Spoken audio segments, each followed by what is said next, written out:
Bom dia, pessoal. Meu nome é Thaís, né? Já me apresentaram.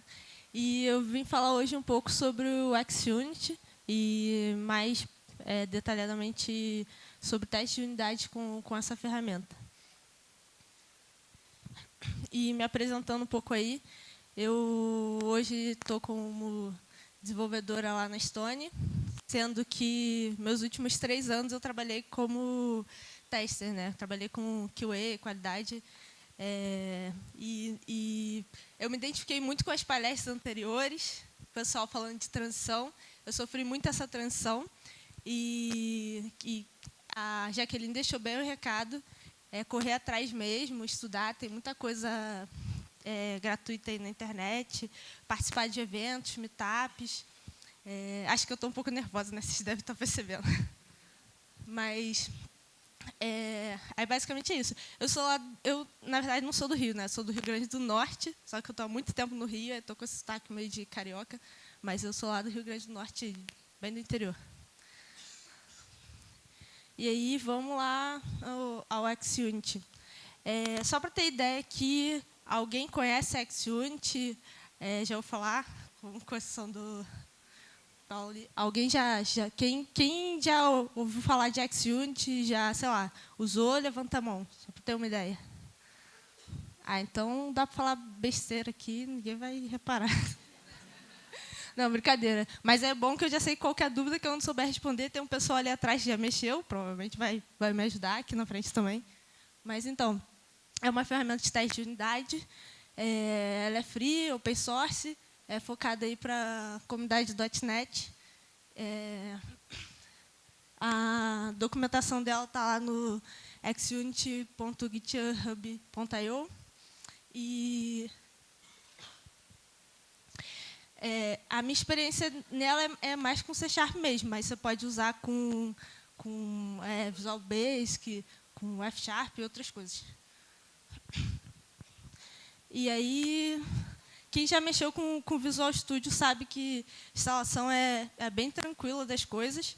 Você vai lá no Nugget, baixa o pacote do que você está querendo usar. O XUnit não é diferente disso, sendo que ele tem uma particularidade. Ele pode ser, na verdade, como ele é focado para a comunidade .NET, né, ele não precisa necessariamente rodar no Visual Studio. Aquele primeiro pacote lá, você instala para você escrever os testes. Então, você escreve os testes na IDE, assim, se você quiser. Se for fora do Visual Studio é um pouco mais complicado, mas também dá. E o segundo pacote específico é para você rodar no Visual Studio. Mas esse runner, ele também tem para outras coisas. Você pode rodar, por exemplo, seus testes num console. Ele tem também, se eu não me engano, para... Desculpa. Tem também para MS Build, para Xamarin, se eu não me engano. Eu nunca cheguei a mexer, só com o Visual Studio e rodando no console também. Aí outra coisa importante também é que as referências que eu vou fazer aqui são da versão até 2.2.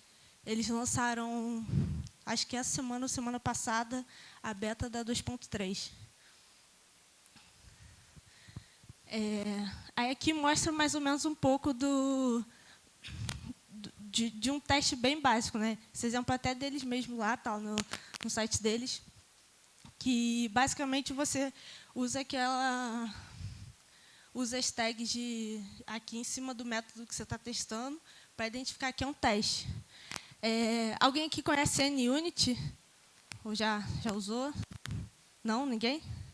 Então, mais na frente eu vou fazer alguns comparativos, que acho que a principal diferença dele para o NUnit, assim, de cara, é que no NUnit você coloca também, você faz uma referência também na classe de teste. Você também tem que dizer que a classe é uma classe de teste. No XUnit você já não precisa disso, você só identifica o método de teste, porque ele varre a classe e visualiza lá pelas tags, pelos atributos, né, o que é teste e o que não é. Uma outra coisa interessante também é que o criador do XUnit, um dos criadores, ele também participou da criação do do NUnit lá. Então, na verdade, o XUnit é uma coisa um pouco mais melhorada do que já existia do NUnit, para ficar mais simples, mais rápido e tudo mais. Aí, esse primeiro exemplo aqui é um teste... esse fact aqui seria um teste apenas, né? Esse daqui seria um teste, esse daqui seria outro teste. Esse Fury aqui que ele usa é você meio que reaproveitar o seu método de teste. Você podendo passar aí mais de um valor por parâmetro e assim você reaproveita para ser menos custoso escrever teste, né? Quem escreve teste sabe que às vezes é um pouco custoso. Aqui é a tela de execução do Visual Studio, né? Em referência àqueles testes anteriores, eles sendo executados. No Visual Studio Express, você não consegue rodar. Aí tem o Community, que também é gratuito, e a partir dele você já consegue rodar teste. Só no Express que não consegue. Aqui um exemplo do console que eu falei. Quando você roda o teste, é o resultado dos testes, um consolezinho. E aqui as comparações que eu falei do NUnit com MS Test e aqui o XUnit. Aqui também as comparações com relação aos asserts, né, dos três. Mais alguns asserts aqui. Então, acho que aqui começa um pouco a parte complicada, né, da experiência. Que aparece para falar um pouco sobre a dificuldade de quando você pega um código que não foi pensado, não foi escrito para ser testado e você tem que começar a testar. Porque hoje em dia o pessoal fala muito de TDD, e TDD está muito na moda, e tem gente que fala de TDD e nem sabe o que é TDD, mas sigla está na moda aí, todo mundo quer falar. Só que a maioria das empresas ainda não estão utilizando TDD. Ainda tem muito código legado, ainda tem muita coisa que é muito complicada de testar. Por conta disso, de não usar TDD, porque quando você escreve TDD, basicamente você faz primeiro o teste, aí depois você escreve o método para aquele teste, você vai refatorando, que teoricamente é o mundo ideal, né? O mundo perfeito. Mas, cara, eu ainda não encontrei uma empresa que utiliza TDD. Não tenho tanta experiência, já passei por algumas, mas ainda não encontrei uma empresa que, sei lá, todo o sistema foi pensado, foi escrito, foi feito com TDD e é super fácil de testar. Então, aí que entra um pouco a complexidade dessas coisas, que são os mock. Todo mundo aqui sabe o que é mock, alguém não sabe. Se não souber, não tem problema. Eu, por exemplo, há um tempo atrás não sabia. Estava naquela transição lá das palestras anteriores que a Jaqueline falou, e eu mesmo não sabia que era mock. Todo mundo sabe que é... Quem sabe o que é mock?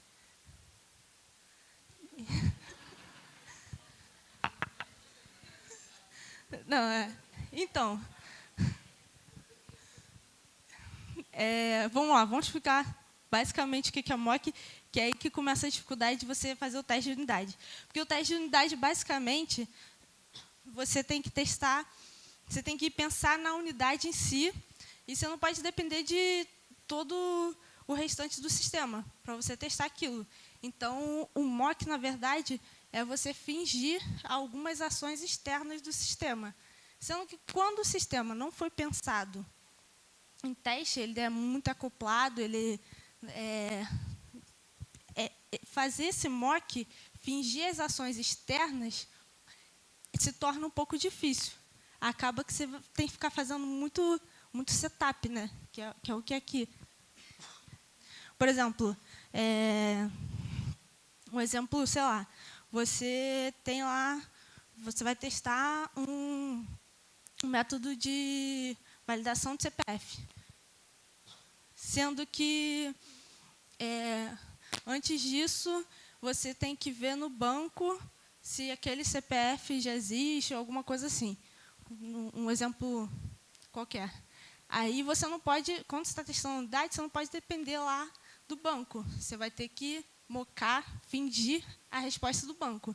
Sendo que, como o sistema não foi pensado para isso, essas coisas se tornam difíceis. Porque, na teoria, é fácil. O que o mock faz? Você tem um setup lá que você diz, ó, no método X, sei lá, o método que vai ao banco, você diz que retornou o CPF, retorna um true ou retorna o CPF. Sendo que, quando as interfaces não colaboram, quando o sistema não colabora, isso torna difícil. Aí começa a cadeia de mock, né? Vai fazer um mock, para outro mock, para outro mock, para outro mock, para outro mock.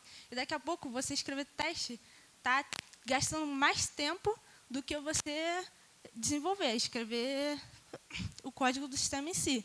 E, cara, nenhum dono de empresa, patrão, infelizmente ainda, as pessoas não veem muito a importância de qualidade, a importância de teste. Então, quando o teste começa a demorar mais tempo do que o próprio desenvolvimento, o pessoal começa a reclamar. Tipo, vamos lá fazer o plane lá da sprint. Aí, beleza. Aí começam a pontuar. Aí o pessoal já começa a separar o teste. Aí, daqui a pouco, o teste não está mais na sprint, nem chegou a ser pontuado. Aí, tipo, acabou a vida, né? Que aí aí cai naquela velha história lá que o Fernando falou. Aí você pensa, não, nessa a gente deixa sem teste, faz um testezinho manual. Mas aí, na próxima, e aí eu retrabalho. Aí, enfim, chega uma hora que essas coisas são inevitáveis. Você tem que começar a criar seus testes e, por mais que você não seja o momento de você refatorar, às vezes você só está ali para testar mesmo, chega uma hora que você tem que falar, cara, não, assim não dá, vamos separar um tempo aqui, vamos refatorar isso aqui para a gente testar, e aí no build já vai executar os testes, a gente já vai ter um pouco mais de confiança nisso, juntamente com o teste de integração e os outros testes, e assim a vida vai caminhando. Uma outra coisa legal também, que agiliza um pouco esse lance de teste de unidade, é o Autofactory, que é uma ferramenta que você cria coisas aleatórias. Por exemplo, eu não tenho muita criatividade para criar dados, criar massa. Tipo, sei lá, invento CPF, coloco 0000. Tipo, pior validação possível para você testar. Então, esse cara aqui, ele te permite criar vários, tipo, CPF, nome, e-mail, o que for. O que você tiver lá de objeto, ele popula tudo. Tipo, se você tem uma lista, você diz, cria 10 caras dessa lista aqui, ele vai lá e cria com dados aleatórios e bem parecido com a realidade. Então, isso já facilita. Na hora de você testar, você não precisa lá, vamos supor que não é tão importante a massa que vai ser testada agora. Então, você pode usar esse Autofactory, que ele te permite fazer isso. E, além disso, ele ainda permite fazer outras coisas. Tipo, sei lá, eu quero que você crie vários CPFs para mim. Mas eu quero que um desses CPFs você coloque 000, quero que em um desses CPFs você coloque null, ou não sei, ou essas coisas assim. É bem mais simples do que você ir lá e criar o objeto na mão. E, cara, poupa muito tempo. Bastante tempo mesmo. Então, essas são as referências. Acho que eu estou um pouco nervosa, eu tinha mais coisa para falar, mas veio que eu estou correndo um pouco. E essas são as referências da palestra. Algumas coisas eu acabo vendo também em vídeo, tutorial, e correndo atrás, estudando aí, para poder correr atrás dessa vida de transição, né? Porque há pouco tempo atrás, eu era a pessoa que achava o bug. Aí, hoje, eu estou meio que na posição da pessoa que cria o bug, né? Digamos assim. Não é a intenção, gente, mas às vezes acontece. Mas, cara, também deixar aí um pouco a mensagem de que... quer ver? Fazer uma pergunta. Quem aqui trabalha com qualidade? Levanta a mão. Quem aqui trabalha com teste? Levanta a mão. Com teste não, desculpa, com dev. Dev. pessoal de dev levantou a mão na hora que eu perguntei qualidade? O pessoal aí, acho que não, né? É porque, às vezes, as coisas se confundem, sabe? Fica naquela de cada um ter sua única função ali, e o pessoal esquece que, na verdade, qualidade é responsabilidade de todo mundo, né? Não é só a responsabilidade do cara que está lá no final do processo lá do desenvolvimento do software, né? Acaba que, igual a menina falou, acho que não sei mais cadê ela, mas igual alguém falou aí na palestra anterior, que a pessoa é sempre culpada, né? O cara de teste, como eu já fui, é sempre culpado pelo erro. Só que, às vezes, ninguém repara que a especificação não estava bem feita, que o desenvolvedor fez aquilo correndo e que você teve 5 minutos para fazer um teste manual.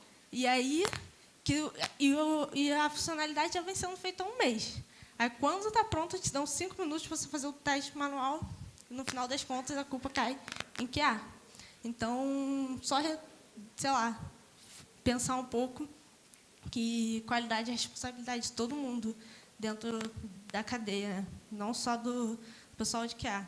Eu estou nessa fase de migração aí, mas eu tento o tempo todo lá, com o meu time de desenvolvimento, ficar forçando, né, a barra para os caras criarem teste e pensar um pouco em qualidade e conversar com o pessoal de qualidade também para dar dica, para ajudar, que às vezes a gente acaba focando numa coisa e não tendo a visão que, quando você está em qualidade, você tem. Mas é basicamente isso. Alguma pergunta? Oi.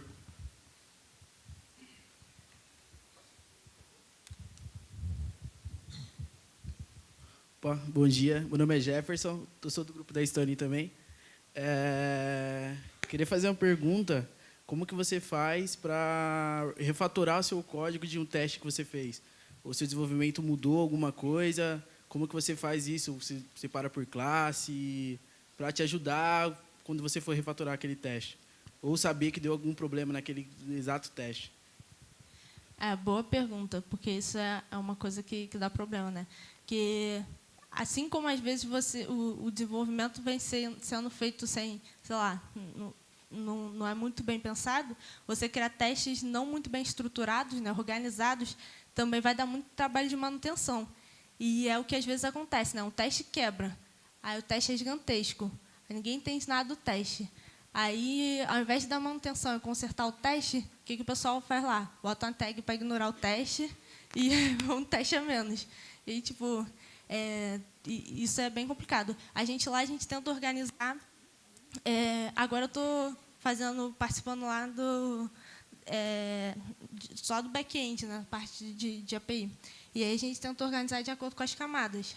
Aí a gente meio que replica a mesma estrutura do código para um projeto de teste. E aí a gente cria o teste de acordo com... Fica bem paralelo, sabe? Bem próximo ao que é o código. E uma outra coisa que a gente tem feito é que a gente está tentando também implementar o BDD com SpecFlow, só que ainda não está ok. Mas o que a gente tem feito é tentar usar o nome do teste, aquela coisa que o BDD tem. Tipo, dado, então, quando... Não, e agora esqueci, gente. Alguém me ajuda aí. É given, dado, quando, então. Porque eu acabo escrevendo em inglês, aí em português, eu estou nessa da louca de confundir as coisas. Mas respondeu a sua pergunta. Uma outra coisa. Você é da Stone, Rio, São Paulo? Sou da Capta. Da Capta? Legal. Aqui em Minas? São Paulo. São Paulo. Legal. Mais alguém? Alguma pergunta?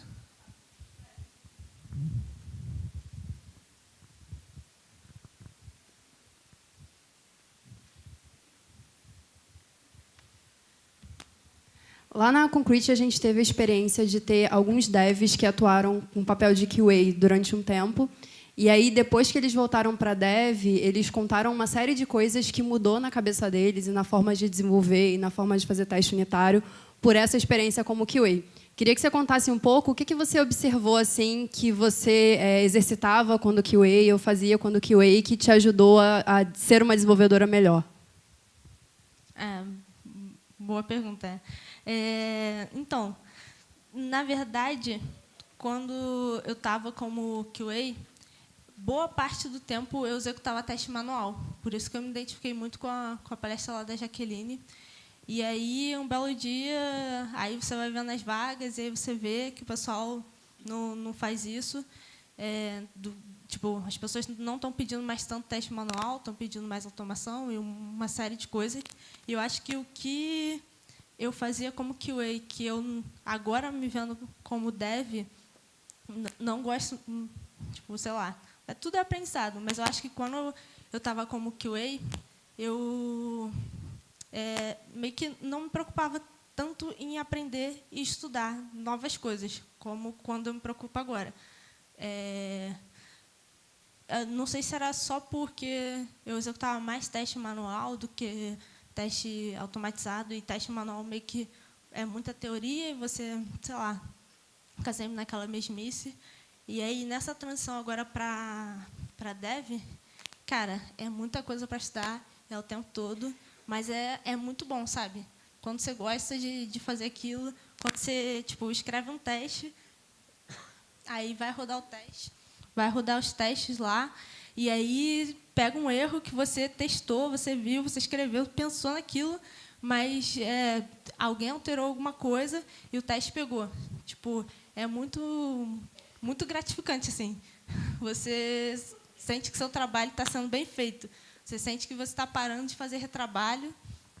E é isso. Acho que é meio que isso. Acho que quando eu estava muito nessa vibe de teste manual, e acho que isso aí não tende a acabar, né?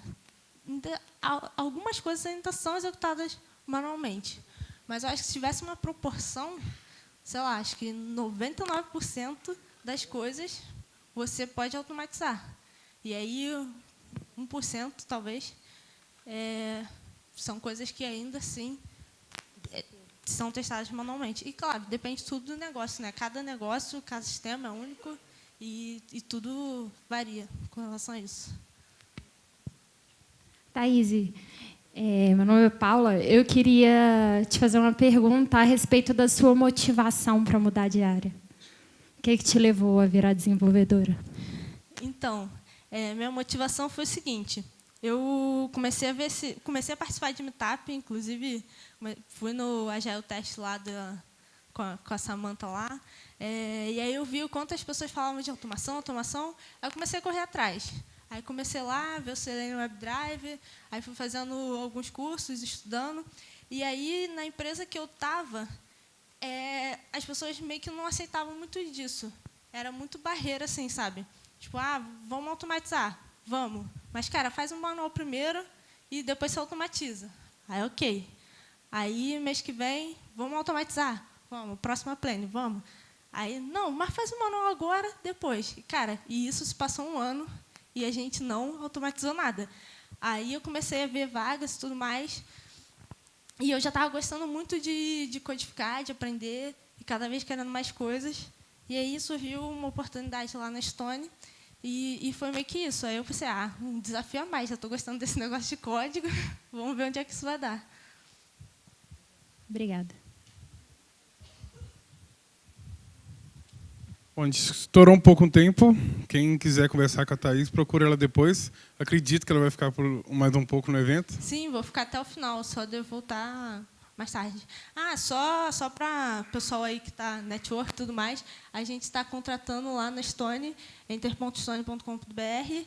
A gente não tem ainda a escritório de TI aqui em Minas, só Rio e São Paulo, mas não sei, quem quiser se arriscar aí nessas aventuras, quem sabe mais para frente está aqui em Minas. Só agradecer, é um prazer estar participando do evento aqui, já assisti muitos vídeos e, cara, o que eu puder ajudar no evento, estou aí, porque realmente é uma honra estar participando de um evento tão legal quanto esse. Obrigada, gente.